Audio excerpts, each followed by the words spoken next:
Olá, tudo bem? Seja bem-vindo ao canal Meu Momento com Deus. Nessa ocasião nós daremos continuidade ao nosso estudo guiado.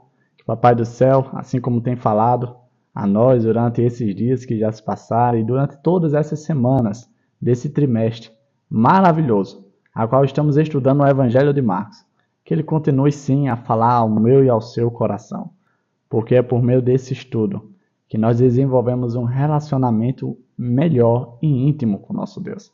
O propósito desse canal é exatamente isso: auxiliar você a ter um momento com o Senhor.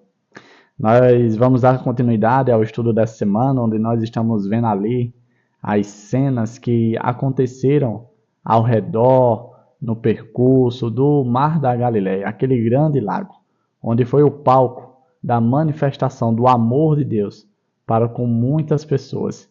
Pessoas essas que não eram vistas, não eram notadas, talvez eram até desprezadas. Mas o Senhor não somente as viu, mas teve um encontro particular com cada uma delas. Assim como Ele deseja ter comigo com você nesse exato momento. Você sabe que antes da gente meditar e adentrar o estudo, a gente busca a presença de Deus por meio de uma oração. Então quero convidar você a fechar seus olhos para orar junto comigo. Vamos orar então? Senhor Deus, estás nos céus, muito obrigado, Pai, por mais uma vez termos a oportunidade de meditar na Tua Palavra, de ter esse encontro contigo. Que Teu Santo Espírito, Pai, fale aos nossos corações, para que nós não apenas façamos a nossa vontade, mas que façamos a vontade de Deus, que é soberana sobre as nossas vidas. E que assim a gente possa dizer com todo poder e autoridade as mesmas palavras que Paulo disse: não mais eu que vivo, mas o Senhor que vive em mim. E esse é o nosso profundo desejo, Pai. Perdoa os nossos pecados. Fica conosco. Nós te pedimos isso, no poder de Jesus Cristo. Amém. Pois muito bem, o tema de nosso estudo de hoje, terça-feira, dia 30 de julho, é Na Montanha Russa com Jesus. Eu acho interessante esse tema porque quando a gente medita sobre ele, talvez você já tenha tido a experiência de andar no brinquedo de montanha-russa, e você há de convir comigo que não é um brinquedo, vamos dizer assim, tranquilo.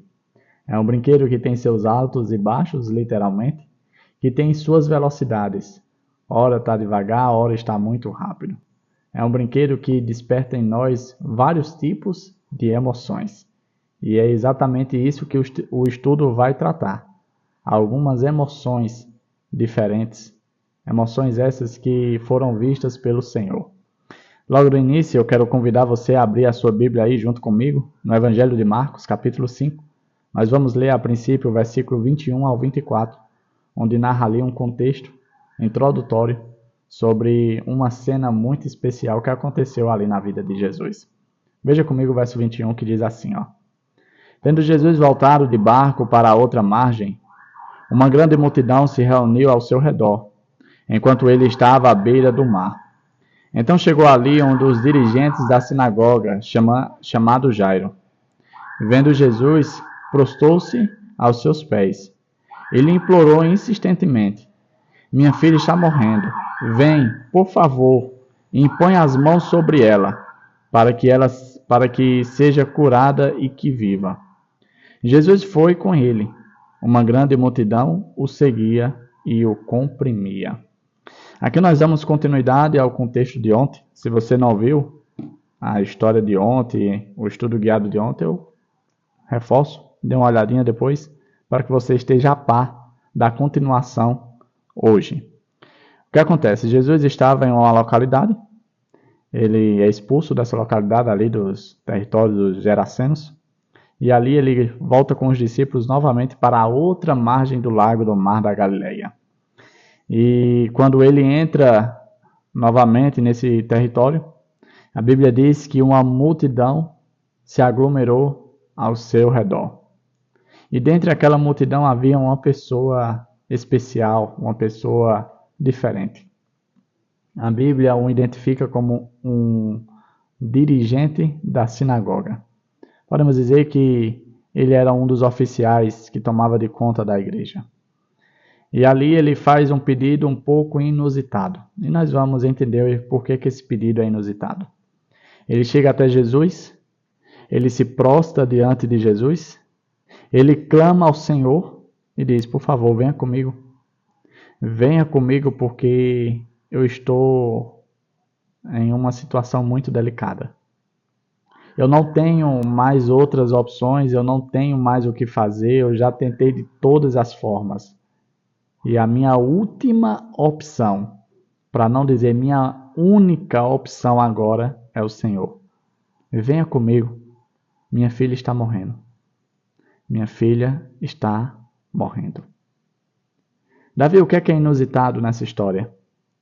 Como eu disse, Jairo era um dirigente da igreja. E você sabe que essas pessoas que eram envolvidas na igreja na época de Jesus, eles não eram muito familiarizados com Jesus, eles não gostavam muito de Jesus, pois eles viam que Jesus apresentava um evangelho diferente do evangelho a qual eles pregavam. Porém, a gente vê aqui uma pessoa em situação de desespero. E nesse momento de desespero, ela não leva em consideração a sua opinião, as suas verdades. Ela simplesmente age. Porque naquele momento não importa o que ela acredita, não importa na história que ela cultivou durante a sua... Não, nada disso importa. Ela simplesmente age nas possíveis soluções que podem resolver o seu problema. E naquela ocasião, Jesus era essa possível solução.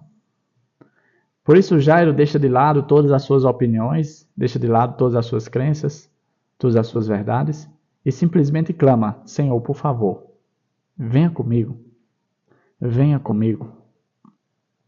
O interessante é que Jesus ele não lida com essa situação como normalmente nós lidamos. Como assim, Davi? Você já deve ter ouvido a metáfora de que ninguém gosta de ser o último a ser escolhido para o time. Ou seja, ninguém gosta de ser a última opção. Ninguém gosta. Porém, foi exatamente isso que aconteceu com Jesus. Jesus foi a última opção de Jairo. E como foi que Jesus lidou? Ele simplesmente aceitou o pedido e foi com Jairo até o encontro da filha dele. Jesus poderia dizer: agora vocês precisam de mim, né? Tantas vezes eu procurei espaço no meio de vocês, uma oportunidade para pregar o evangelho, vocês sempre me desprezaram, vocês sempre me trataram mal, vocês me expulsaram, vocês falam mal de mim, vocês procuraram até me matar, mas agora você vem atrás de mim, né? Você agora está precisando. Essa seria a forma que nós iríamos reagir. Porém, essa não foi a forma que Jesus reagiu. E aqui está a primeira lição e a maior lição de todas. Nós devemos, a cada dia, procurar nos parecer mais com Jesus. Porque facilmente nós reagimos dessa forma. Porque nós não gostamos de ser a última opção. Mas Jesus, com todo o carinho, amor e misericórdia, ele aceitou ser a última opção.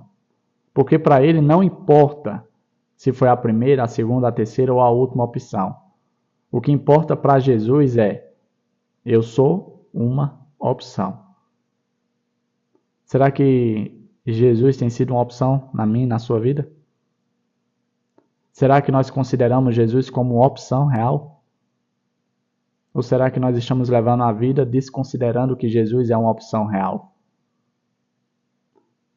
No momento de desespero, Jairo considerou Jesus como uma opção.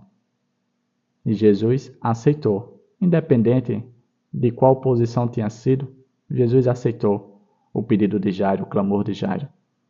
Jesus aceitou ser a última opção, porque o que estava em jogo ali era o relacionamento que ele iria criar com Jairo. E ele não desperdiçou essa oportunidade. A Bíblia fala que enquanto eles estão indo até a atender aquela situação onde a filha de Jairo estava para morrer, acontece algo que interrompe o percurso. E eu quero convidar você a ler junto comigo essa situação que aconteceu entre o percurso do pedido de Jairo até o encontro da filha de Jairo. Isso está narrado também no capítulo 5, agora no versículo 25 ao 34, que diz assim, ó. E estava ali certa mulher que havia 12 anos e vinha sofrendo de hemorragia. Ela padecera muito sob o cuidado de vários médicos e gastara tudo o que tinha, mas em vez de melhorar, piorava. Quando ouviu falar de Jesus, chegou por trás dele, no meio da multidão, e tocou em seu manto. Porque pensava, se eu tão somente tocar em seu manto, ficarei curada. Imediatamente cessou sua hemorragia e ela sentiu em seu corpo que estava livre do seu sofrimento. No mesmo instante, Jesus percebeu que dele havia saído o poder. Virou-se para a multidão e perguntou: Quem tocou em meu manto? Responderam os seus discípulos: Vês a multidão aglomerada ao teu redor e ainda perguntas: Quem tocou em mim? Mas Jesus continuou olhando ao seu redor para ver quem tinha feito aquilo. Então a mulher, sabendo o que lhe tinha acontecido, aproximou-se, prostrou-se aos seus pés e, tremendo de medo, contou-lhe toda a verdade. Então ele lhe disse: Filha, a sua fé a curou. Vá em paz e fique livre do seu sofrimento. Essa história é uma história bastante conhecida por nós e é uma história maravilhosa, a qual nós podemos tirar muitas lições. Primeiro, narra que essa mulher estava com uma doença que já acompanhava ela por 12 anos. E, gente, 12 anos não é 12 dias. 12 anos é muito tempo. Há 12 anos aquela mulher sofria de uma grave enfermidade, de uma hemorragia. Davi, quais eram as implicações dessa doença? Vamos lá, vamos refletir um pouco quais eram as implicações dessa doença. Primeiro, essa doença fazia com que ela sofresse. Sofrer não é bom, não é agradável. Ela sofria bastante. A ponto que ela já tinha procurado também, assim como Jairo, todas as opções para tentar resolver o seu problema. A Bíblia diz que ela já tinha passado por vários médicos e que tinha se submetido a vários tipos de procedimentos para tentar resolver o seu problema. Procedimentos esses que até tornava a sua vida pior, mais sofrida. E mesmo assim ela se submeteu. Isso nos leva a refletir no seguinte aspecto. Talvez hoje o meu ou o seu problema não seja um fluxo de sangue, uma hemorragia. Talvez o meu e o seu problema seja outro, que nos causa dor também, que nos causa sofrimento. E talvez assim como essa mulher, a gente esteja tentando resolver esse problema buscando em outras fontes, em outras opções. E talvez eu e você estejamos nos submetendo a coisas que agravam o nosso sofrimento, na expectativa de que esse sofrimento venha a ser resolvido, venha a ser curado. E até então, a gente não conseguiu ver a solução desse problema. Um ponto interessante que eu estive refletindo quando eu li essa história é que muito provavelmente aquela mulher não conhecia Jesus. Ela passa a conhecer Jesus quando vê aquele cortejo, aquela multidão indo até ele. Talvez ela tenha ouvido por alto algumas pessoas comentando sobre o poder de Jesus, sobre os feitos de Jesus, sobre os milagres de Jesus. Aquela mulher ainda não tinha tido um relacionamento real com Jesus. Mas assim como Jairo, aquela mulher considerou Jesus e tratou Jesus como uma opção. Ela falou consigo mesma em seu pensamento e disse: talvez se eu apenas tocar no seu manto, talvez se eu apenas resvalar por trás dele, não vai ser preciso ele falar comigo, não vai ser preciso ele me atender, não vai ser preciso ele me conhecer, mas talvez eu fizer apenas isso, o meu problema seja resolvido. Afinal de contas, todas essas pessoas estão aqui atrás dele. Ele deve ser alguém muito especial. Aquela mulher considerou Jesus. E a Bíblia diz que ela se apertou e tocou em seu manto. Veja que ela não, vamos dizer assim, ela não solicitou uma audiência com ele, ela não fez nada de extravagante, nada demais. Ela apenas tocou no seu manto. E a Bíblia diz que daquele momento em diante, ela foi curada. Ela sentiu que foi curada. Ela sentiu que o seu problema tinha sido resolvido. Só que algo acontece. Jesus vira para aquela multidão e diz: alguém me tocou. Quem foi? Alguém tocou no meu manto. Quem foi? As perguntas de Jesus é bastante interessante. Porque quando a gente olha assim, a grosso modo, a gente pensa: mas que pergunta besta. Como assim alguém te tocou? A gente facilmente reagiria como os discípulos reagiram. Senhor, uma multidão te aperta, uma multidão te toca. Uma multidão está ao teu redor. Como é que o Senhor pergunta quem te tocou? É impossível saber quem te tocou. Jesus sabia quem tinha tocado ele.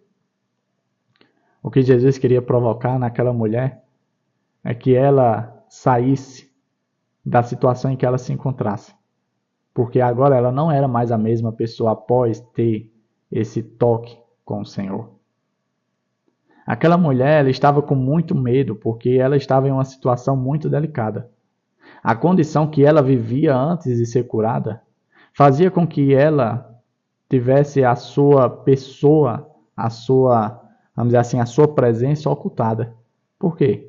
Porque ela, na situação de hemorragia, dessa doença, ela era, podemos dizer assim, uma pessoa que deveria estar isolada, afastada de todas as pessoas. Na verdade, ela nem deveria estar ali, porque cerimonialmente ela era vista como uma impura. Algo que tornava ela distante das pessoas. E ela já vivia nessa condição por 12 anos. E por isso ela teve todo esse cuidado ao tocar no Senhor. Ela diz: olha, eu não vou, como é que eu posso dizer, contaminar ele. Eu não vou tocar nele para o contaminar.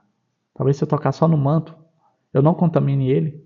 E assim eu consiga resolver o meu problema. Veja que ela pensou nos mínimos detalhes para não contaminar o Senhor cerimonialmente. E Jesus disse: quem foi que tocou em mim?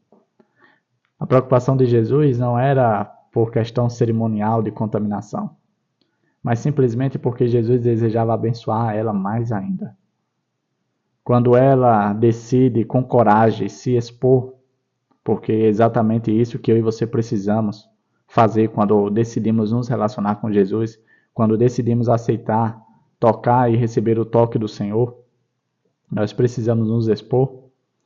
Quando ela decidiu fazer isso, ela disse: Senhor, fui eu que te toquei. Naquele momento, Jesus olha com um olhar de misericórdia, com um olhar de compaixão, com um olhar de amor para ela. Ele diz: filha, a tua fé te curou. Fica livre e vai em paz. Em outras palavras, volta para a tua vida. Volta para a sociedade. Porque você não é mais a impura. Você não é mais aquela pessoa que não pode estar em meio às pessoas. Você foi curada, não apenas fisicamente, mas socialmente. Você agora é aceita. Você é alguém importante, uma pessoa. Será que em algum momento da nossa vida você não se sentiu como essa mulher? Uma mulher rejeitada, uma mulher excluída? Que nós possamos analisar essa história. Porque essas histórias estão preservadas na palavra de Deus para nos ensinar algumas lições, e lições importantes. Aquela mulher teve um encontro particular com o Senhor porque considerou Jesus como uma opção para a sua situação. A história continua. Jesus continuou seu percurso ali com Jairo. Teve essa pequena interrupção, onde mais uma pessoa foi alcançada pelo seu amor. E quando eles chegam na casa de Jairo, Jairo é interrompido e recebe uma notícia muito dolorida de se ouvir. Uma notícia que, se nós pudéssemos escolher, nós nunca iríamos escolher ouvir esse tipo de notícia. A notícia é: Jairo, não incomoda mais o mestre, porque a tua filha já morreu. Eu imagino um misto de sentimentos que passou ali em Jairo. Talvez ele tenha caído ali no chão e tenha ficado um tempo ali fora de si, como se o mundo tivesse sido arrancado dele. Eu não sou pai, eu não sei o que realmente se passava por ele. Eu apenas posso imaginar, mas eu nunca vou conseguir entender, pois cada perca, cada separação, cada adeus que é dado é sentido de maneira diferente. Mas quando o Senhor viu aquela situação, ele reage. Quando Jairo chamou, ele não disse nada, ele simplesmente seguiu Jairo. Mas naquela situação o Senhor falou com Jairo e disse: Jairo, fica tranquilo. Jairo, volta, fica em paz, porque a tua menina, a tua filha, está apenas dormindo. Naquela ocasião, algumas pessoas vieram até a zombar de Jesus, de tipo, como assim você disse que ela está dormindo? Ela morreu. Não tem mais o que fazer. Você chegou tarde, você falhou. Você não atendeu às expectativas de Jairo. Você falhou com Jairo. Muitas pessoas talvez já viveram esse tipo de experiência de achar que o Senhor falhou com elas, de que não atendeu às suas expectativas. Naquela ocasião, o Senhor virou para Jairo e disse: Jairo, a tua filha está apenas dormindo. Me leva até ela. Em outras palavras, o que o Senhor estava pedindo para Jairo era: continua confiando em mim. Continua crendo em mim, continua tendo fé em mim. Não desiste agora. Será que algumas coisas na tua vida fizeram com que você se afastasse do relacionamento com Deus? Será que algumas dores doeram tanto a ponto de você perder a fé em Jesus? Nessa ocasião, por meio da história de Jairo, ele convida a mim e a você a continuar tendo fé dele, a despeito dos problemas, a despeito do sofrimento, a despeito da dor que está batendo aí em cada coração. Jairo decide continuar e conduz Jesus até o local onde a menina estava. A Bíblia diz que ele fala com a menina e ele utiliza ali a frase Talitá cumi, que significa: menina, levante-se. Menina, acorde. A morte na Bíblia ela é comparada ao sono. Em alguns momentos da vida de Jesus, Jesus lidou com a morte como sono. O primeiro caso é esse, e o segundo caso é o caso de Lázaro. De fato, a morte é um sono. E assim como aconteceu com aquela menina, onde o Senhor a despertou do sono, assim acontecerá com todos os nossos queridos, com todos os nossos amados que hoje dormem no Senhor. A Bíblia diz que quando o Senhor voltar pela segunda vez, ele falará, assim como ele falou com a Talita, com a filha de Jairo. E ele falará dando a ordem de comando para que aqueles que dormem no Senhor, os justos, os que antes de descansarem no Senhor entregaram a sua vida a Ele, confiando a sua bendita esperança, essas pessoas irão despertar. E aqui fica o ponto de reflexão. A morte pode até bater à nossa porta, mas não significa dizer que será o fim. Pois todo aquele que escolhe o Senhor como opção, todo aquele que decide se relacionar com Jesus, nem mesmo a morte será o fim da jornada da vida. Que história maravilhosa! Chegamos a mais um fim do nosso estudo guiado, onde nós hoje refletimos em duas histórias, em dois grandes feitos, em duas vidas que foram alcançadas por meio do relacionamento com o Senhor, por meio da fé que depositaram no Senhor. Que a minha e a sua fé seja fortalecida, seja animada com essas histórias. Porque o propósito delas é exatamente isso: mostrar quem é Jesus e mostrar o que Jesus pode fazer por cada um de nós. Se você em algum momento da sua vida achou que era inalcançável ou que o seu problema não tinha jeito, reavalie essa sua opinião com base nessas histórias a qual nós meditamos hoje. E veja que não existe impossível para o nosso Senhor. Afinal de contas, Ele está apenas esperando que você o trate como opção real na sua vida. Quando você fizer isso, meus queridos, Ele fará maravilhas por cada um dos seus filhos, assim como Ele deseja fazer hoje por cada um de nós. Chegamos ao fim? Foi maravilhoso o nosso encontro de hoje. Eu amo essas duas histórias. Eu espero que você possa apreciá-la também, porque nada mais é do que a misericórdia de Deus para cada um de nós, para revelar o seu amor e o seu infinito poder para nos salvar. Papai do céu te abençoe, te proteja de todo mal e, claro, que Ele te traga aqui novamente amanhã para mais uma vez termos o nosso estudo guiado, o nosso momento com Deus. Até a próxima e tchau, tchau.